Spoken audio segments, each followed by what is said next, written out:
Iran, Israel, America આ યુદ્ધ જે ચાલી રહ્યું છે એમાં આખી દુનિયાને સમસ્યા થઈ રહી છે. અને ઈરાન આટલું યુદ્ધ લાંબુ કેમ ખેંચી શકે એ વિશે અનેક પ્રશ્નો છે ને એના અનેક જવાબો અપાઈ રહ્યા છે. અમેરિકાને એમ થયું છે કે હવે આ ભેરવાઈ પડ્યા છીએ, હવે આ યુદ્ધનો અંત કઈ રીતે લાવવો. પણ આજે મારે આ યુદ્ધ વિશે નથી વાત કરવી. આજે વાત કરવી છે ઈરાનની મહિલાઓની, ઈરાનના મહિલાઓનો શિક્ષણનો દર, ઈરાનની કવિયત્રીઓ, ઈરાનની લેખિકાઓ, ઈરાનની મહિલા ડિરેક્ટરો. ઈરાન એટલે બહુ પ્રતિબંધિત, મહિલાઓ પર અનેક પ્રકારના પ્રતિબંધો આવી આપણી સમજ છે, એ ખોટી પણ નથી. પણ એ બધા વચ્ચે ઈરાનની મહિલાઓએ જે આગે કદમ કર્યા છે ને એ અદ્ભુત છે. તમને ખબર નહીં હોય પણ ઈરાનના મહિલાઓમાં શિક્ષણનું પ્રમાણ અન્ય એશિયાઈ દેશો કરતાં ઘણું ઊંચું છે. અને છેલ્લા કેટલાક દાયકામાં તો એનું પ્રમાણ વધીને ક્યાં પહોંચ્યું છે એ આંકડો કહીશ તો તમને બહુ આશ્ચર્ય થશે. 2025-26નો અંદાજ છે કે ઈરાનમાં મહિલાઓનો સાક્ષરતા દર 97% જેટલો છે. અને એમાં યુવા પેઢીની જો વાત કરીએ, યુવતીઓની વાત કરીએ, 15થી 24 વર્ષની યુવતીઓની વાત કરીએ તો એમાં સાક્ષરતાનું પ્રમાણ લગભગ 100%, એટલે 99થી 100% વચ્ચે છે. આ ઈરાનની એક જુદી તસવીર છે અને એ તસવીર જાણી લેવા જેવી છે. અને મજાની વાત એ છે કે જો હાયર એજ્યુકેશનની વાત કરીએ ઈરાનમાં તો યુનિવર્સિટીઓમાં પણ મહિલાઓનું વર્ચસ્વ છે સાહેબ. યુનિવર્સિટીમાં પ્રવેશ મેળવનાર જેટલા વિદ્યાર્થી છે એમાં 60%થી વધુ મહિલાઓ હોય છે. આ પ્રમાણ ભારતમાં પણ નથી સાહેબ. અને જો તમે પછી ક્ષેત્રોની વાત કરીએ, ફેકલ્ટીની વાત કરીએ તો મેડિકલ, હ્યુમેનિટીઝ, બેઝિક સાયન્સ એવા વિષયોમાં મહિલા સ્નાતકોની સંખ્યા પુરુષો કરતાં વધારે છે. એન્જિનિયરિંગ અને ટેકનોલોજીમાં પણ મહિલાઓનો હિસ્સો લગભગ 30%એ પહોંચ્યો છે. અલબત્ત એમને રોજગાર મેળવવાની તકલીફ છે, પણ ઈરાનની નવયુવતીઓ એટલે નવી પેઢી, નાની ઉંમરની યુવતીઓ શિક્ષણ માટે અતિ સજ્જ છે અને જાગૃત છે.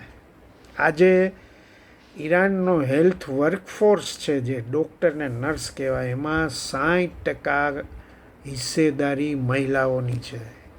એટલે ઈરાનની મહિલાઓના અધિકારો માટે અવાજ ઉઠાવવાની જે શક્તિ છે ને એ શિક્ષણમાંથી આવે છે. આ આપણે સમજવા જેવું છે. આપણે ત્યાં આજે પણ મહિલાઓને, ભલે એના ઈરાન જેવા આપણે ત્યાં પ્રતિબંધો નથી પણ વર્ણ લખાયેલા પ્રતિબંધો અનેક છે. હમણાં જીઓ સ્ટાર ઉપર ચિરૈયા નામની એક સિરિયલ આવી રહી છે, દિવ્યા દત્તા એમાં મુખ્ય હિરોઈન છે.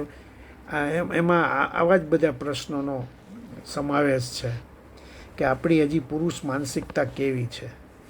અને ઈરાનનું જો સાહિત્યની વાત કરીએ, મહિલા સાહિત્યની વાત કરીએ તો એ માત્ર શબ્દોની રમત નથી, પણ એક સામાજિક ક્રાંતિ છે. સ્ત્રી સંવેદનાનો એ અવાજ છે. અને કેટલીક આપણા આવી કવિયત્રીઓનો ઉલ્લેખ કરવો છે. આધુનિક કવિતાના પ્રણેતા ગણાય છે ફરોગઝાદ. ઈરાની સાહિત્યમાં એમનું સૌથી ઉપર નામ આવે છે. 50-60ના દાયકામાં તેમણે સ્ત્રીની ઈચ્છાઓ, લાગણીઓ, સામાજિક બંધનો વિશે એટલું બધું લખ્યું છે કે એ સમયે વિવાદ પણ થયો હતો. તેમની કવિતામાં સ્ત્રીના અવાજને એટલી નિડરતાથી રજૂ કરવાયો એટલે વિવાદ થયો. અને એમનો એક કાવ્ય સંગ્રહ અનધર બર્થ એ ઈરાની સાહિત્યની અમર કૃતિ ગણાય છે. નવલકથા અને જો વાર્તા સાહિત્યની વાત કરીએ તો સિમન દનેશ્વર એ ઈરાનના પ્રથમ મહિલા નવલકથાકાર માનવામાં આવે છે. એની મુખ્ય કૃતિ છે 1969માં સવુસન, જે વિશ્વભરમાં પ્રસિદ્ધ છે. બીજા વિશ્વયુદ્ધ દરમિયાન ઈરાની જીવન અને મહિલાઓના સંઘર્ષનું એમાં ચિત્રણ કરવામાં આવ્યું છે. અને ઈરાનની સૌથી વધુ વેચાતી નવલકથાઓમાંની આ એક છે શૌશન. અને સમકાલીન અને ડાયોસ્પોરા સાહિત્યની જો વાત કરીએ તો 1979ની ક્રાંતિ પછી ઘણી બધી લેખિકાઓ વિદેશ થઈ અને ઈરાનની સ્થિતિ વિશે એમણે લખ્યું. એમાંની એક પ્રતિનિધિ કવિયત્રી લેખિકા છે મરજાન સાત્રાપી. તેમની ગ્રાફિક નોવેલ પરસેપોલિસ એ વિશ્વભરમાં ઈરાનની મહિલાઓની સ્થિતિ, ક્રાંતિ પછીના ફેરફારોને એમણે કાર્ટૂનના દ્વારા પણ રજૂ કરી છે. એક છે અઝર નફીસી. તેમની કૃતિ રીડિંગ લોલિટા ઇન તેહરાન એ પ્રતિબંધિત પુસ્તકો અને મહિલાઓના ગુપ્ત અભ્યાસ જૂથોની સત્ય કથા છે. સાહિત્યના મુખ્ય વિષયોમાં પિતૃસત્તાક સમાજ સામે વિદ્રોહ, હિજાબ અને એની ઓળખ, રાજકીય કેદીઓ વિશેની વાત, આવા બધા ક્રાંતિ પછીના સાહિત્યનું બહુ મહત્ત્વ ઈરાનમાં ગણવામાં આવે છે. અને સેન્સરશિપ હોવા છતાં સાહેબ ઘણી બધી સેન્સરશિપ છે ત્યાં. ઇવન ફિલ્મોમાં પુરુષ અને સ્ત્રી એકબીજાને હાથ સ્પર્શ પણ કરી શકતા નથી. પણ પ્રતિકાત્મક ભાષાનો ઉપયોગ કરી અને આ ઈરાની મહિલાઓ સત્તા અને પરંપરા સામે અવાજ ઉઠાવે છે. ફરોખઝાદની આપણે જે વાત કરી એમની એક બહુ સરસ રચના છે અનધર બર્થ, પુનર્જન્મ. આ કવિતા ઈરાની સાહિત્યમાં સ્ત્રી સંવેદનની પરાકાષ્ઠા ગણાય છે. એનો અંશ એક તમને વાંચી સંભળાવું. મારું આખું અસ્તિત્વ એક અંધારું આયત છે. આયત એટલે શ્લોક છે, જે તને તારા પોતાનામાં જ દોહરાવીને ઉષાકાળ અને ખીલવાના શાશ્વત પ્રદેશમાં લઈ જશે. મેં આ કવિતામાં તને શ્વાસ તરીકે વણી લીધો છે. મેં તારા માટે જ આ કવિતામાં વૃક્ષો, પાણી અને અગ્નિને હેક કર્યા છે. એમની એક બીજી બહુ સરસ જાણીતી પંક્તિ છે, keep the flight in mind, the bird is mortal. પક્ષી તો મરવા માટે જ સર્જાયું છે, પણ તું ઉડાનને યાદ રાખજે. અને આ પંક્તિ આજે પણ ઈરાનની પેઢીઓ માટે આઝાદી અને હિંમતનું પ્રતીક છે. એ પછી કોઈ શક્તિશાળી અને ક્રાંતિકારી એમની એક કવિતા છે વિન્ડ અપ ડોલ. આ બહુ સરસ મજાની કવિતા છે. એક રમકડું કે પૂતળી બનીને રહેવાનું અને તેની ઉપર એમણે આ ભાવાર્થ એનો બહુ સરસ છે. એક ચાવીવાળી ઢીંગલી. વધારે પડતું તો કોઈ પણ કહી શકે છે. કોઈ કલાકો સુધી મળદા જેવું બેસી રહી શકે છે. એ ગ્લાસની સ્થિરતા સાથે જેની તરફ કોઈ જોતું નથી, કોઈ એક ચાવીવાળી ઢીંગલી બની શકે છે. બહુ મોટો કટાક્ષ છે. અને કાચની આંખોથી પોતાની દુનિયા જોઈ શકે છે. કલાકો સુધી રેશમી પથારીમાં સૂઈ શકે છે અને માત્ર એક હાથના દબાણથી ગાઈ શકે છે, ઓહ હું કેટલી સુખી છું. બહુ સ્ત્રીઓ ઉપર કટાક્ષ જે છે, સમાજનો ડર છે, સુખ સુવિધા માટે અને પોતાનું એ વ્યક્તિત્વ ખોઈ બેસે છે અને પછી ઢીંગલીની જેમ જીવે છે, એની આ વાત છે. બીજી એક કવિયત્રી છે સિમિન બેહબહાની, અને એને ઈરાનની સિંહણ તરીકે ઓળખવામાં આવે છે. અને એમની એક સરસ મજાની લોકપ્રિય પંક્તિ છે, હું ફરીથી તને બેઠું કરીશ હે મારા વતન, ભલે મારે ઈંટો મારા પોતાના લોહીથી ચડવી પડે. આ પંક્તિઓ અદ્ભુત છે અને એમ કહેવામાં આવે છે કે ઈરાનના લોકો માટે એક રાષ્ટ્રગીત સમાન છે. મૂળ તો ફારસીમાં લખેલી રચના છે, દોબારે સાઝમત વતન એવું કવિતાનું નામ છે. અને એનો ભાવાર્થ એવો છે કે વતનને સંબોધીને કરે છે કે ભલે યુદ્ધ, ક્રાંતિ કે સંઘર્ષમાં તારું અસ્તિત્વ વિખેરાઈ ગયું હોય, પણ હું તને ફરીથી બેઠું કરીશ. જો મારે મારી ઈંટો મારા પોતાના લોહીથી ચડવી પડે તો પણ હું તને ફરી જીવંત કરીશ. તારા સ્તંભોને ઊભા કરવા માટે હું મારા હાડકાં આપી દઈશ. અને એનો ઐતિહાસિક સંદર્ભ એ છે કે ઈરાક યુદ્ધ પછી આ લખાયેલી કવિતા છે. અને ત્યારે ઈરાન બહુ વિનાશના આરે હતું, લોકો હતાશ હતા. ત્યારે આવી પંક્તિઓએ ઈરાનની પ્રજામાં જોમ પૂર્યું હતું, નવું જોમ પૂર્યું હતું. અને સૌથી આદરણીય આધુનિક ગઝલકાર પણ એને ગણવામાં આવે છે. આ ઈરાની સાહિત્યની, મહિલા સાહિત્યની એક રસપ્રદ બીજી વાત એ છે કે એમાં વતનને ઘણીવાર માતા કે પ્રિયતમા તરીકે પણ જોવામાં આવે છે. અને જેની રક્ષા કરવી એ કવિનું પરમ કર્તવ્ય ગણવામાં આવે છે. ઈરાની આ સાહિત્યમાં ફોરોક સિમીન પછી જેનું નામ આદરપૂર્વક લેવાય છે એ છે પરવીન એહતેશામી. એ બહુ જાણીતા કવિયત્રી છે અને એમનું બહુ નાની ઉંમરે અવસાન થઈ ગયું હતું, પણ તેમની કવિતાઓ આજે પણ ઈરાનના પાઠ્યપુસ્તકનો હિસ્સો છે. એની એક બહુ જાણીતી કવિતા, એમાં અત્યંત માર્મિક વાત છે, અનાથનું આંસુ, ધ ઓર્ફન્સ ટીયર. આ કવિતા સાહેબ સાંભળજો તમે હલબલી જશો. આ કવિતામાં એક અનાથ બાળક અને રાજા વચ્ચેનો સંવાદ છે જે સત્તા અને ગરીબી વચ્ચેના તફાવતને પ્રતિબિંબિત કરે છે. અનાથનું આંસુ. એક દિવસ રાજા રસ્તા પરથી પસાર થઈ રહ્યો હતો. તેના મુગટ પર જડાયેલા હીરા સૂર્યની જેમ ચમકતા હતા. ભીડમાં ઊભેલા એક અનાથ બાળકે પૂછ્યું, પેલા રાજાના મુગટ પર જે ચમકે છે તે શું છે? કોઈએ જવાબ આપ્યો, તે તો કિંમતી રત્નો અને હીરા છે. પણ આખરમાં કમાલ કરે છે આ કવિયત્રી.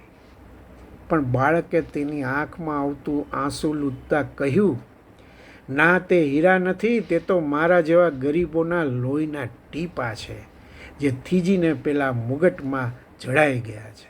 અદ્ભુત કવિતા છે. આવી જ એક કવિયત્રી છે ગ્રાઝીના પોલાટ.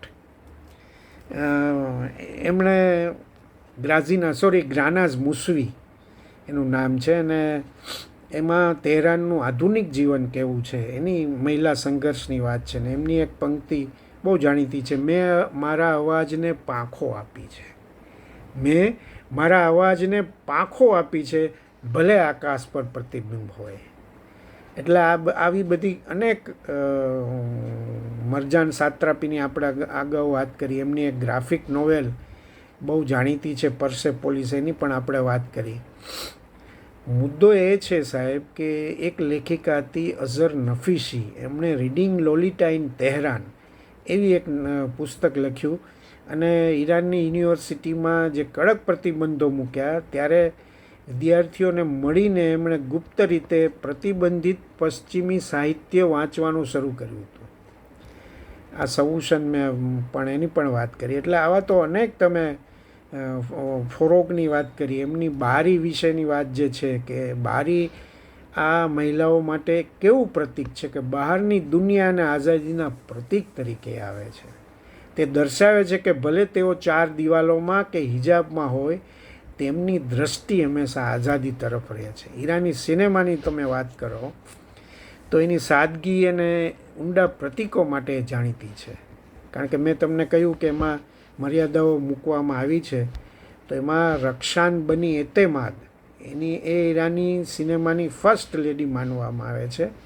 એમની ફિલ્મોમાં તહેરાનના નીચલા મધ્યમ વર્ગની મહિલાઓનો સંઘર્ષ ચિત્રિત થયો છે. એમની એક ફિલ્મ છે under the sky of the city and tales.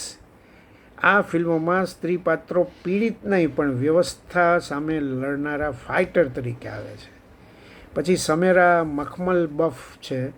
એમણે 18 વર્ષની ઉંમરે એમણે જે ફિલ્મ બનાવી લીધી, કાન ફિલ્મ ફેસ્ટિવલમાં પસંદ થઈ હતી. બ્લેક બોર્ડ્સ નામની એમની ફિલ્મ બહુ, એટલે યુદ્ધગ્રસ્ત વિસ્તારોમાં શિક્ષણનું શું મહત્ત્વ છે એ પરિસ્થિતિ ઉપર આખી વાત હતી. પછી ઈડા પનાનહદે, એ પણ જાણીતું નામ છે. એમણે સ્ત્રીના હક, છૂટાછેડા, સામાજિક અસ્વીકાર એવા બધા વિષયો ઉપર ફિલ્મો બનાવી છે. નાહિદ નામની ફિલ્મમાં છૂટેછેડા લીધેલી મહિલાના સંઘર્ષની વાત છે. અને આ બધાની તમે જુઓ કે મેં તમને અગાઉ પણ કહ્યું કે પુરુષ સ્ત્રી હાથ ન અડગાડી શકે, માથું ઢાંકેલું હોવું જોઈએ, આવા બધા ત્યાં નિયમો છે. આમ છતાં નજરોની ભાષાથી અને મૌનનો ઉપયોગ કરી જે વાત સિનેમામાં એમણે કહી છે, હજારો શબ્દ કરતાં પણ પ્રભાવશાળી છે. તેમની ફિલ્મમાં ઘરે માત્ર રહેવાની જગ્યા નથી, પણ એક આખું વિશ્વ છે જ્યાં સ્ત્રી પોતાની આઝાદીના સપનાઓ જુએ છે. એટલે ઈરાનની સિનેમા અને સાહિત્યમાં સ્ત્રીઓ જે રીતે પ્રતીકોનો ઉપયોગ કરે છે એ બહુ સમજવા જેવું છે. બહુ ઓછી ભાષાઓમાં આ રીતે કામ થઈ રહ્યું છે. અને જ્યારે સીધી રીતે વાત કરવાની મનાઈ હોય ત્યારે કલાકારો રૂપકો દ્વારા આખી વાત કહી દે, એ બહુ મહત્ત્વનું છે. બારીની મેં જે અગાઉ વાત કરી તે ઘરની અંદરની મર્યાદિત દુનિયા અને બહારની આઝાદી દુનિયા વચ્ચેનો એકમાત્ર સેતુ છે બારી. એટલે ફરોખઝાદે લખેલું કે એક બારી મારા માટે કાફી છે, જેમાંથી હું સૂર્યના હૃદયને જોઈ શકું. ચાદર અથવા હિજાબ એની પણ વાત એમણે બહુ કરી છે. અરીસાની વાત કરી છે. એમ કે ફિલ્મોમાં જ્યારે કોઈ સ્ત્રી અરીસામે ઊભી હોય ત્યારે તે માત્ર પોતાનો ચહેરો નથી જોતી, પણ તે સમાજને તેને જે રીતે જુએ છે તે પોતે જે છે તે બંનેના તફાવતને શોધતી હોય છે. અદ્ભુત છે. અને ઈરાનનો મહિલાઓનું આર્થિક પ્રદાન પણ એટલું જ છે. શિક્ષણ, કલા, જે ગાલીચા વણવાની જે કળા કહેવામાં આવે છે, કાર્પેટ વિવિંગ, એ ઈરાનની વિશ્વ પ્રસિદ્ધ પર્શિયન કાર્પેટ્સ, એમાં 80% મહેનત ઈરાનની મહિલાઓની છે. અને આ કામ એમના માત્ર માજુરી નથી, કળા છે. વણાટ કરતી વખતે મહિલાઓ ઘણીવાર લોકગીતો પણ ગાય છે. આપણે ત્યાં પણ ગામડામાં આવી સિસ્ટમ છે. અને એમાં એમના સુખ દુઃખની વાતો હોય છે. અને ઘણી ગ્રામીણ મહિલાઓ માટે તો આ જ આર્થિક આઝાદીનું પ્રતીક છે. ઈરાનની મહિલાઓ આજે એક એવી લડાઈ રહી છે જ્યાં શિક્ષણ તેમનું શસ્ત્ર છે, સાહિત્ય અને સિનેમા તેમનો અવાજ છે, પરંપરા અને આધુનિકતા વચ્ચેનો સમન્વય એ તેમનો માર્ગ છે. તેમની મક્કમતા એ વાતની સાક્ષી પૂરે છે કે ભલે આકાશ પર પ્રતિબંધ હોય, પણ ઉડાનની જીત તેમને ક્યારેય સ્થિર થવા દેતી નથી. ઈરાનને આ રીતે પણ જોવાની જરૂર છે. આભાર. ફરી મળીશું.